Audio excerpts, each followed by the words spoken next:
সেই ইতিহাস যদি আমরা দেখি তাহলে সেই ইতিহাস কিন্তু আমরা সেই সোনালী সৌন্দর্যময় ইতিহাস ছিল। আমরা যদি সে প্রিয় নবী সাল্লাল্লাহু আলাইহি সাল্লামের সময় থেকে খোলাফায়ে রাশিদের সময় থেকে তাবেঈগণ থেকে শুরু করি, চার ইমাম থেকে শুরু করি, সেই বিশ্ব মুসলিম তারা একটা সোনালী অধ্যায়ে তারা পর্যবেসিত হয়েছিলেন, তারা শ্রেষ্ঠ জায়গায় উপনীত হয়েছিলেন। কিন্তু চরম দুঃখের বিষয়, বর্তমান ক্ষেত্রে আমরা একেবারে নিচু স্তরে নিমজ্জিত হয়ে যাচ্ছি। আমাদের সমাজ একেবারে নিমজ্জিত হয়ে যাচ্ছে, আমাদের যুব সমাজ একবারে নিকৃষ্ট অবস্থায় চলে যাচ্ছে। আমাদের বর্তমান শ্রেণীর শিশু বাচ্চারা তারা আস্তে আস্তে নিচু স্তরে চলে যাচ্ছে। তার কারণ আমরা নিজস্ব ধর্ম থেকে, নিজস্ব নীতি থেকে, নিজস্ব বৈশিষ্ট্য থেকে আমরা দূরে সরে চলে গেছি, দূরে আমরা পিছিয়ে গেছি। আমাদেরকে পিছিয়ে রেখেছে, আমাদেরকে পিছিয়ে রাখা হয়েছে। আমরা ধূম্র জাল আমরা পড়ে আছি, ওই কারণে আমরা কোনো প্রকৃত জিনিস দেখতে পাচ্ছি না। ছোটবেলায় যখন চশমা কেনা হতো, বাচ্চা অবস্থায় চশমা দেওয়া হতো, চশমা দেওয়া অবস্থায় যখন সে চশমার উপরিতল দিয়ে তাকানো হতো তখন মনে হতো যে রঙিন, আকাশটা রঙিন মনে হচ্ছে সবুজ, মনে হচ্ছে নীল, মনে হচ্ছে লাল। কিন্তু প্রকৃতপক্ষে কি লাল, প্রকৃতপক্ষে কি নীল? কখনো নয়। তখন যেহেতু ওই চশমা রঙিন চশমা পরে আছে, তাই রঙিন চশমাকে গোটা পৃথিবীটাকে রঙিন মনে হচ্ছিল।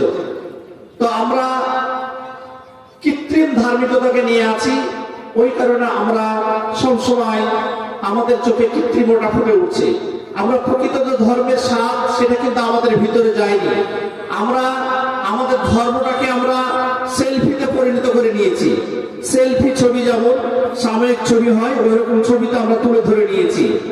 আমরা বর্তমান ক্ষেত্রে যদি দেখি, আমরা হজ পর্ব থেকে যদি দেখি, আমাদের এক শ্রেণীর মানুষ তারা হজে যাওয়ার ক্ষেত্রে তারা রমাল করছে, অর্থাৎ কাবা শরীফের পাশে চারিদিকে 7 বার রমাল করছে। অথচ তারা সেলফি তুলে দিচ্ছে অথবা ভিডিও করছে, বলছে যে এখন আমরা কাবা শরীফ তওয়াফ করছি, এখন আমরা কাবা শরীফ তওয়াফ করছি, আমরা এখন শয়তানকে পাথর মারছি। তা আমি মনে মনে ভাবি যে তারা কি হজ করতে গেছে নাকি সেখানে সাংবাদিকতার কাজ করতে গেছে? আমি মাঝে মাঝে অবাক হয়ে যাই, কেননা হজ এবং উমরা সেটা আল্লাহর উদ্দেশ্যে, আল্লাহকে খুশি করার জন্য। কিন্তু মানুষ সেটা আস্তে আস্তে এতে কৃত্রিম ধার্মিকতা অর্থাৎ কৃত্রিম যে ধর্ম পালন, সেটা আমরা অগ্রগামী হয়ে যাচ্ছি। এটা লোক দেখানো ছাড়া কিছুই নয়। হাদিসে উল্লেখ করা আছে কয়েক শ্রেণীর মানুষ জাহান্নামে যাবে, তার মধ্যে এক শ্রেণীর হচ্ছে এইরকম কৃত্রিমতা যারা দেখায় ধর্ম পালনের ক্ষেত্রে, তারা এক শ্রেণী। শুধু তাই নয়, গত কয়েকদিন পূর্বে আমরা পবিত্র রমজান ঈদ আমরা শেষ করলাম। পবিত্র রমজানের ইফতার গুলোকে নিয়ে আমরা কি করলাম? আমরা নিকৃষ্ট অবস্থায় চলে এসেছি। আমরা এতটা নিকৃষ্ট অবস্থায় চলে এসেছি যে আমরা রোজাটাকে ছাড় দিইনি। রোজা আল্লাহর জন্য, যে রোজাকে দেখানো শুধু আল্লাহর জন্য। আমরা ইফতারকে নিয়ে শুধু সেলফি দিচ্ছি, আমাদের কাছে ইফতার, আজকে আমাদের ইফতার পার্টি হচ্ছে, আমাদের কমক হচ্ছে, নানা রকম বিষয়। শুধু তাই করে নি, আমরা ইফতারটাকে একটা আল্লাহর পবিত্র ইবাদত, সে ইবাদতটাকে একটা পার্টিতে পরিণত করে দিয়েছি। আস্তাগফিরুল্লাহ। ইফতার একটা পবিত্র আল্লাহর ইবাদত, সে ইফতারকে ইফতার পার্টিতে। মাঝে মধ্যে ভাবি যে ইফতার পার্টি কবে থেকে হলো? ইফতারটা একটা মজলিস, পবিত্র জিনিস, একটা ইবাদত, আল্লাহর কাছে একটা শ্রেষ্ঠতম ইবাদত। কিন্তু কবে থেকে একটা পার্টি হয়ে গেল? শুধু তাই নয়, সেটা আমরা একটা রাজনৈতিক হাতিয়ার হিসাবে আমরা এটাকে ব্যবহার করেছি, ইফতার পার্টিটাকে। খুব দুঃখ লাগে, এমনকি খুবই ঘৃণা লাগে যে এটা আমরা কবে থেকে আমরা ইফতার পার্টিতে পরিণত করলাম। এটা তো একটা আল্লাহর ইবাদত ছিল। কিন্তু বর্তমান ক্ষেত্রে আমরা দেখতে পাই রাজনৈতিক ভিত্তিমূল শক্ত করা জন্য এটা।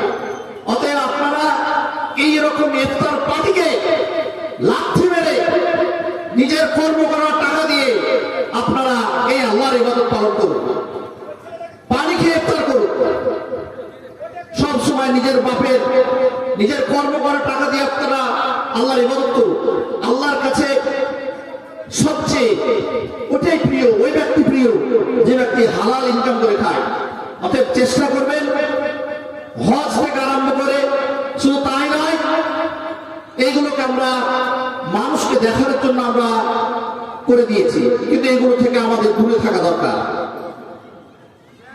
শুধু তাই নয়, হজ থেকে আরম্ভ করে আমরা রোজাকেও সরিয়ে দিই। এমনকি আমাদের আগামীতে কুরবানি আসছে, প্রায় 2 মাস 7 দিন 8 দিন পরে কুরবানি আসছে। সে কুরবানির ক্ষেত্রেও আমরা কোথাও দেখেছি, হয়তো সামনে হয়তো দেখতে পাবো, কুরবানিটাকে আল্লাহর উদ্দেশ্যে আমরা কবুল কি করে থাকি, জমা করে থাকি, কুরবানি করে থাকি। কিন্তু দুঃখের বিষয়, সেই কুরবানিকেও আমরা দেখতে পাই এক শ্রেণীর মানুষ লোক দেখানোর উদ্দেশ্যে করে।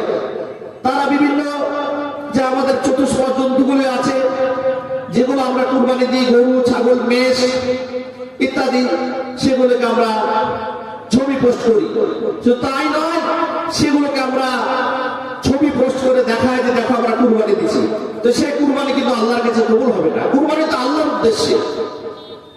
ইন্না সলাতি রুসুকি ওয়া মাহইয়া ওয়া মামাতি লিল্লাহি রাব্বিল আলামিন। হে আল্লাহ, আমার সালাত, আমার জীবন, আমার ত্যাগ, আমার যা কিছু সবই তোমার জন্য, সবই তোমার উদ্দেশ্যে। কিন্তু এই যে জিনিস আমরা লৌকিকতা, এই লৌকিকতাকে আমাদেরকে আগে ত্যাগ করতে হবে।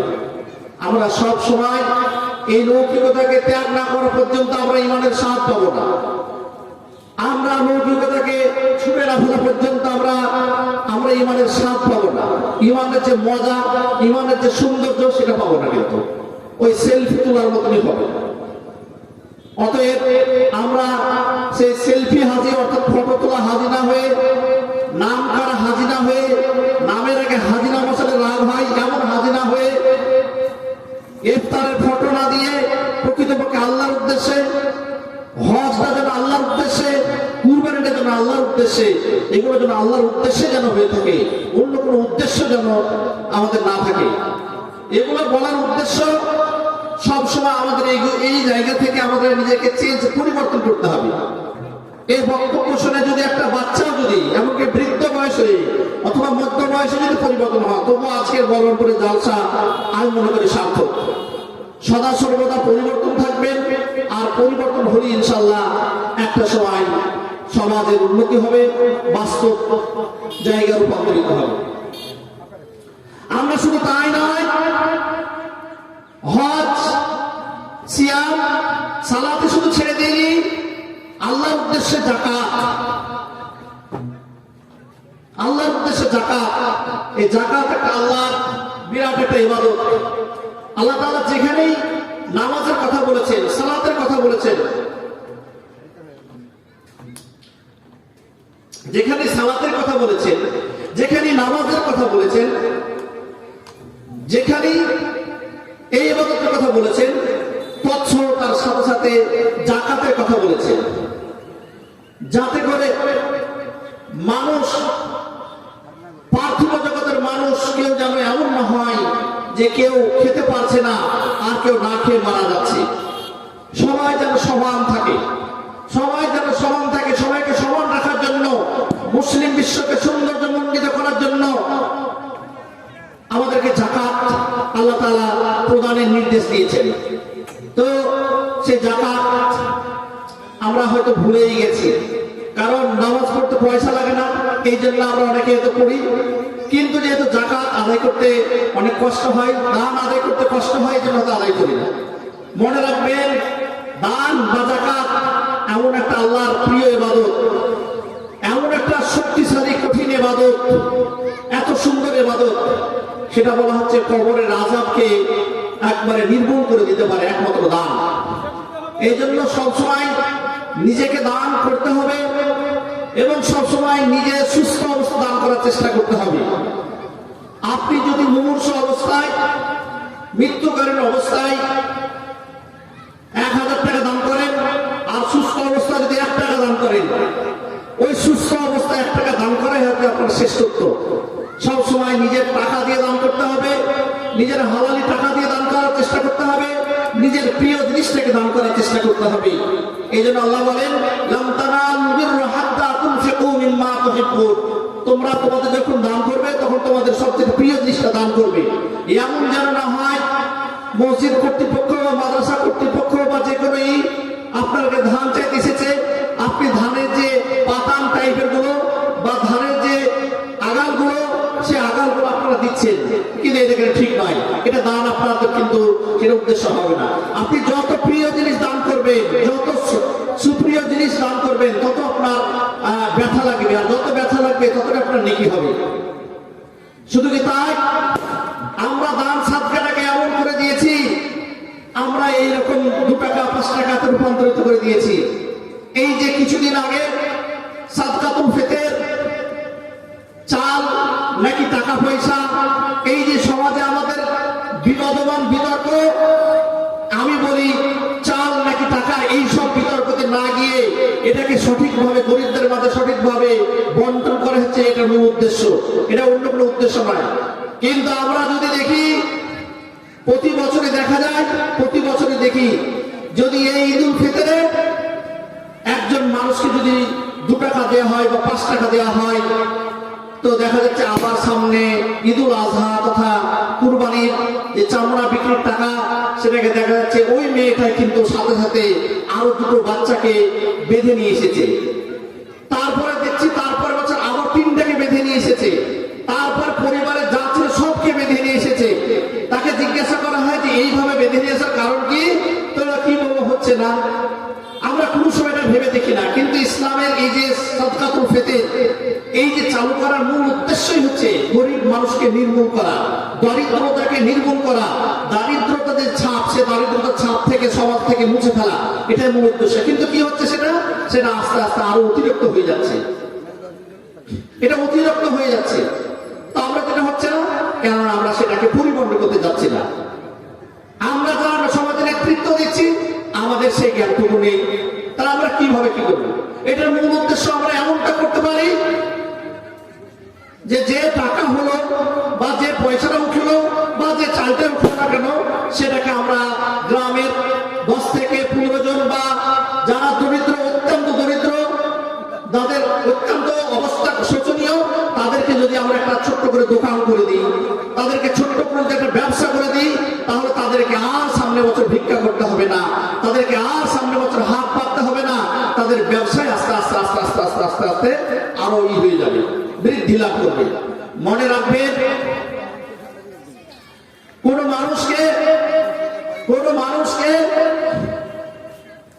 মানুষ যদি হাত বাড়িয়ে নিয়ে থাকেন, তাহলে সে কোনদিন, যার পেশা হচ্ছে হাত বাড়িয়ে নেওয়া বিনা কারণ বশত, স্বভাবজাত, যেটা দরিদ্র ফকির স্বভাবজাত, টাকা পয়সা সব আছে কিন্তু এমন শ্রেণীর মানুষ আছে স্বভাবজাত। তো মনে রাখার চেষ্টা করবেন, কোন মানুষ পরিশ্রম করে কোটিপতি হতে পারে, একজন দরিদ্র মানুষ পরিশ্রম করে কোটিপতি হতে পারে, কিন্তু একজন ভিক্ষুক সে কোনোদিনই আপনার ভিক্ষাবৃত্তি করে সে বড় লোক হতে পারবে না। এই জন্য যারা ভিক্ষাবৃত্তি করবে, তাদেরও উচিত হবে সবসময় পরিশ্রম করার একটু চেষ্টা করতে হবে। আল্লাহ নবী সাল্লাল্লাহু আলাইহি ওয়াসাল্লাম বলেন, আল ইয়াদুল উলিয়া খায়রুম মিনাল ইয়াদিস সুফলা, অর্থাৎ নিচের হাত অপেক্ষা উপরের হাত উত্তম।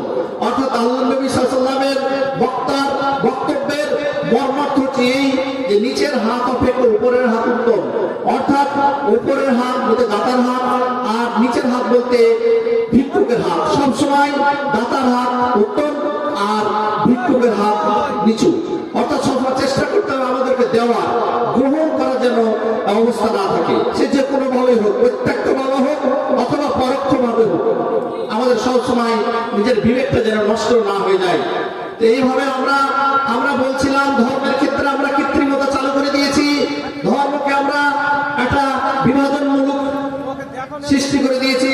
আমরা কিন্তু এই থেকে আমাদের কিন্তু খুব দূরে থাকার একটু চেষ্টা করতে হবে, নইলে কিন্তু হবে না। আমরা এইভাবে আমরা সমাজকে এই যে কৃত্রিমতা, এই যে অধার্মিকতা থেকে আমাদেরকে সবসময় এগিয়ে আসতে হবে। আর এগিয়ে চলার ক্ষেত্রে সর্বপ্রথম যেটা দরকার, সেটা হচ্ছে যুব সমাজের অগ্রগামী না হলে সমাজ কিন্তু অগ্রগামী হবে না।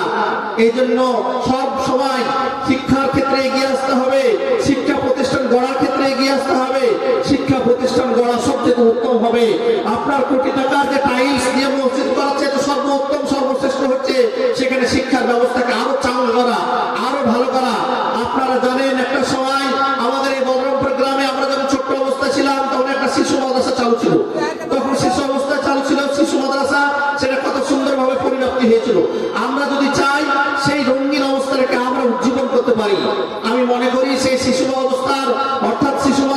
প্রভাবটা আমার জীবনে এখনো আছে।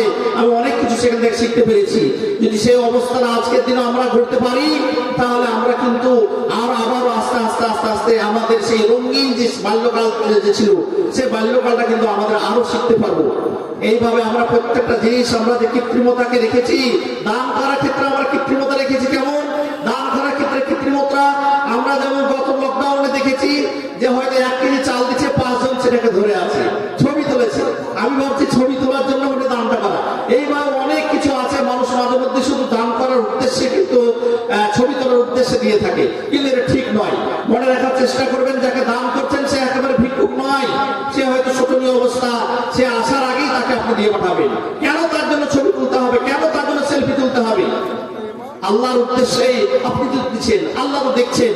এই মনে রেখে আপনারা আজকের জালসাতেও সেটা কে দিল না দিল দেখে লাভ নাই। আপনাকে সবসময় জালসাতে আপনার উন্নয়নের ক্ষেত্রে, উন্নতির ক্ষেত্রে আপনাদের এগিয়ে আসতে হবে।